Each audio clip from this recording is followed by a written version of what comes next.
भूतगणादेशैवितं कवितजम्बुफलचारु भक्षणम् उमासुतं शोकविनाशकारकं नमामि विघ्नेश्वरपादपङ्कजम् वक्रतुण्ड महाकाय सूर्यकोटिसम्प्रभं निर्विघ्नं कुरु मे देव शुभकार्य सर्वदा पवनतनय संकटहरण मंगलमूर्तिरूप राम लखन सीता सहित मम हृदय बसौ सर्वभौ मेघास देवी विदिताखिल शास्त्र सारा दुर्गा से दुर्ग भूसागर नौर संगा श्री कैट भारती कुतादिवासा गौरी तमेव शिष्यमौलिकृत प्रतिष्ठा ब्रह्मानंदम परम सुखदम केवलम ज्ञानमूर्ति दंडवातीतम गगन सदृशम तत्वमशादि लक्ष्यम एकम नित्यम विमलमचलम सर्वधि साक्षिभूतम भावातीतम त्रिगुणरहितम सद्गुरुतम नमामि। वंथल निवासी ब्रह्मचारी भगवान मारा सद्गुरुदेवना चरण में नमस्कार करी मंचस्थ विराजमान सर्वे संतो महापुरुषों ब्रह्म देवताओं सभानी अंदर विराजमान तमाम ब्रह्म देवताओं भूदेवों देवीओं चरण में कालिदास नमस्कार करी बे शब्द बोलવાનો આરંભ કરું છું। સદગુરુ પરમાત્મા સમયોચિત ને પ્રસંગોચિત તમને ને મને કંઈક સંભળાવે એવી પ્રાર્થના। આજે મને જે અહીં આવવાનો અવસર મળ્યો છે મારા રાજુભાઈ જ્યારે મને નિમંત્રણ દેવા આવ્યા આજના દિવસની વાત કરી તો પ્રથમ મેં એમને વાત કરી કે પ્રભુ ધૂળેટી મહોત્સવ અને 15 તારીખે બ્રહ્મચારી અમારા ગુરુદેવ એનો પ્રાગટ્ય દિન મહોત્સવ એનો જન્મદિનથી પ્રાગટ્ય દિન ઉજવાય છે એટલે મારાથી શક્ય બને એવું નથી। અને એમને એક વાત એટલી કરી કે તમે આપણા ગુરુદેવ બ્રાહ્મણને બ્રહ્મચારી અને બ્રહ્મદેવનો બ્રહ્મ સમાજ જ્યારે મળી રહ્યો છે ત્યારે તમે રજા તો લ્યો। સદગુરુ ભગવાનનો આદેશ મળ્યો અને મને મારા ભૂદેવ અને બ્રહ્મ દેવતાઓના દર્શન કરવાનો અવસર મળ્યો। આજ જ્યારે આવવાનું થયું છે અહીં આવતા પહેલા મને એમને સુંદર વાત પણ કરી હતી ને મારો આગ્રહ મને આનંદ એ પણ હતો કે જ્યારે બ્રહ્મ સમાજ એકત્રિત થયો છે ભૂદેવ ગુજરાતમાં આપણા ભૂદેવની કેટલી સંખ્યા હશે વસ્તી ઓછામાં ઓછી 65 લાખ આસપાસ ગુજરાતમાં 65 લાખમાંથી આપણા ભૂદેવો યજ્ઞોપવિત ધારણ કરેલા કેટલા ભૂદેવો હશે અંદાજિત 10, 15, 20 લાખ 25 લાખ હશે ને 25 લાખ તો ભૂદેવો હશે ને આપણા યજ્ઞોપવિત ધારણ કરનાર એનાથી વધારે 30 લાખ ગણી લો 65 લાખ ભૂદેવો કદાચ ગુજરાતમાં હોય એમાંથી આપણે 25 લાખ ભૂદેવોને ગણીએ યજ્ઞોપવિત ધારણ કરનાર તો આપણા ભૂદેવોનું કર્મ છે કે 3 માળા ગાયત્રી કરવી ભૂદેવો માટે ફરજિયાત છે કે નહીં છે ફરજિયાત કેટલા માને છે 3 માળા કરવી જોઈએ એવું હાથ ઊંચો કરો છો ક્ષમા સાથે કહું છું।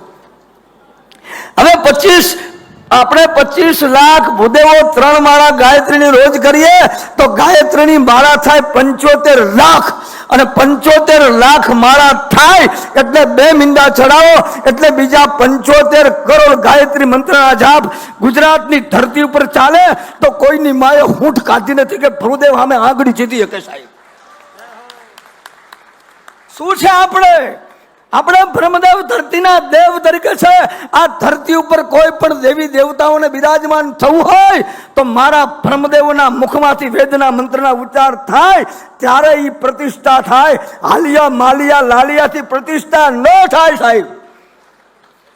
મારા ભૂદેવોના ચરણમાં વંદન કરીને પ્રાર્થના કરીને કહું છું કે મારા સદગુરુ બ્રહ્મચારી સદગુરુ પુરુષોત્તમ લાલજી મહારાજ એના આદેશથી અત્યારે વધારે સમય નહીં 2-4 મિનિટમાં મારી વાત પૂરી કરું છું। મારા બ્રહ્મચારી સદગુરુદેવ પુરુષોત્તમ લાલજી મહારાજના આદેશથી સંવત 2045ની સાલ અષાઢ સુદ છઠને શુક્રવારની રાત્રિ સુરતમાં અમરોલીની અંદર મારા ગુરુદેવ ગુરુ પૂર્ણિમા મહોત્સવ ઉજવવા માટે વધારેલા। હું એમની સેવામાં હતો। બહાર ધાબા ઉપર સુતા વરસાદ આવ્યો અંદર આવ્યા પલંગ બિછાયો ગુરુદેવે કીધું કે બેટા બેસવું છે। બાપુ 3 વાગ્યા છે ખુરશીમાં બેઠા ગુરુદેવ અને સત્સંગ થયો અને એ સમય મારા બ્રહ્મચારી સદગુરુ પરમાત્માએ કહ્યું હતું કે ભૂદેવ ધરતીના દેવોને ઉજાગર કરવાને જાગૃત કરવા હોય ને તો સપ્તમે સપ્ત પાતાળ સંધ્યા સાવિત્રી ગૌ ગંગા ગાયત્રી અને ગીતા આપણા સનાતન ધર્મનો આધાર સ્તંભ છે।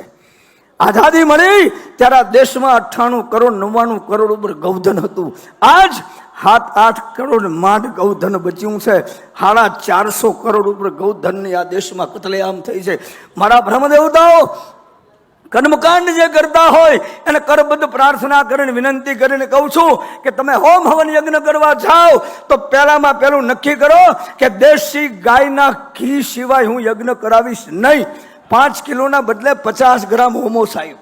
હા, આ તો પતંજલિ ગાય કા ઘી ને ગોપાલ ગાય કા ઘી ને પૂંછના ગાય કા ઘી ક્યાંથી લાવ્યો? આ બધા ગાયના ઘી હા ક્યાંથી ઘી ગાયું સાહેબ? દેશી ગાયના ઘી સિવાયના યજ્ઞ કરવા એટલે શું છે? રાવણના રાક્ષસો જે રીતે વિશ્વામિત્રનો યજ્ઞ ભ્રષ્ટ કરતા હતા એવી રીતે આપણે આપણા હાથે યજ્ઞનો ભ્રષ્ટ કરી રહ્યા છીએ. ધર્મ ભ્રષ્ટ આપણે ના થઈએ માટે મારા કર્મકાંડી ભૂદેવોને પણ વિનંતી કરું કે દેશી ગાયના ઘી સિવાય યજ્ઞ ન કરો. અને એક કરબદ્ધ છેલ્લી પ્રાર્થના કરી મારી વાણીને વિરામ આપું. મેં કંઈક જગ્યાએ જોયું છે, આમ કરે પછી ખંચે રે પછી મોઢામાં નાખે હરિઓમ ગણાનાંતવા ગણપતિ ગૌ હાથમાં પાણી લ્યો પ્રિયાનંતવા પ્રિયપતિ ગૌ હવા મહે નિધિ નાંતવા નિધિ બે ચંપી પાણી પી જાઓ. એટલે એ પેલો ખર્ચો કરે છે, તું માવા મોઢામાં નાખીને મંત્ર બોલે, તને શરમ નથી આવતી? મારા એવા કર્મકાંડી ભૂદેવો ભૂલમાં નાખતા હોય અને વ્યસનો ના જોઈએ, એ આપણે એમાંથી બહાર જોઈએ. ભૂદેવ ધરતીના દેવ બનીને આવ્યા છે ત્યારે ગુરુદેવના આદેશથી આજે ગૌ માતાને રાષ્ટ્રમાતા જાહેર કરો એના માટે ભગવાનને પ્રાર્થના કરીએ છીએ. હમણાં ચાલુ સાલે 51 આશ્રમમાં 12.5 લાખ ઉપર પાર્થિવ શિવલિંગ બનાવવામાં આવ્યા અને 51 મણ સરસવ એક દાણે ઓમ નમઃ શિવાયના જાપ કરીને ભેગા કર્યા. એમાંથી સરસવનું થોડું તેલ કાઢ્યું અને એ તેલનો અભિષેક ભગવાન મહાદેવ ઉપર કર્યો. સનાતન ધર્મના દુશ્મનના તેલ કાઢવા માટે સાહેબ, કોઈ બીજો હેતુ છે નહીં, વધારે નહીં. આપણું સૂત્ર છે કે ગૌ માતા રાષ્ટ્રમાતા જાહેર થાય અને થાય. 2 હાથ અધ્ધર કરી દો. હું બોલીશ ગૌ માતા અને રાષ્ટ્રમાતા. મારે જ્યાં પણ જવું ત્યાં મારો રાજુભાઈ ઠરાવ કરવાનો, તમારા હાથે ઠરાવ બોલી જાઓ. ગૌ માતા અને રાષ્ટ્ર માતા જાહેર કરવાનો બ્રહ્મ સમાજમાંથી ઠરાવ થાય. વાહ, આજે મને આનંદ થઈ ગયો છે. ગૌ માતાને રાજુભાઈ વાત કરી, આજે બ્રહ્મ સમાજ દ્વારા આયોજન જે થયું છે એના દ્વારા ગૌ માતાને રાષ્ટ્ર માતા જાહેર કરવાનો ઠરાવ આજે બ્રહ્મ સમાજ તરફથી જ્યારે થઈ રહ્યો છે ત્યારે મને પણ ગૌરવ આવે સાહેબ કે અમારા બ્રહ્મ સમાજની અંદર આવો નિર્ણય લેવામાં આવ્યો છે. ક્યાંય પણ બીજા સમાજમાં જવાનો અવસર મળે ત્યારે અમને કહેતા આવે, અમારા માથા અમારા અધર રહી શકે. આનંદ થયો છે. 2 હાથ અધર કરી દો. હું બોલીશ ગૌ માતા અને રાષ્ટ્ર માતા. તમારે બધાએ બોલવાનું. જાહેર કરો. જરા જોરદાર અવાજ આપજો મને. હું મંચ સભી સંતોના ચરણમાં નમસ્કાર અને પ્રાર્થના. અને અહીંયા અમારા ચૈતન્ય સભુ મહારાજ મુક્તાનંદ સ્વામી સંતો જ્યારે બેઠા હોય ત્યારે આનંદનો કોઈ પાર નથી. ગૌ માતા અને રાષ્ટ્ર માતા, ગૌ માતા અને રાષ્ટ્ર માતા, ગૌ માતા અને રાષ્ટ્ર માતા, ગૌ માતા કી, ગૌ માતા કી, ગૌ માતા કી. નમઃ પાર્વતી પતે હર હર महादेव. ताजा कलम जिसके दिल में गौ, गंगा, गायत्री और गीता के लिए प्रेम हो और भारतवर्ष को हिंदू सनातनी राष्ट्र घोषित करने की तमन्ना रखते हो तो ऐसे जवान मर्दों, ऐसे वीरवरों को ही आनंद आश्रम देकावाड़ा कालिदास महाराज के आश्रम में आने की परमिशन है, औरों को परमिशन भी नहीं है.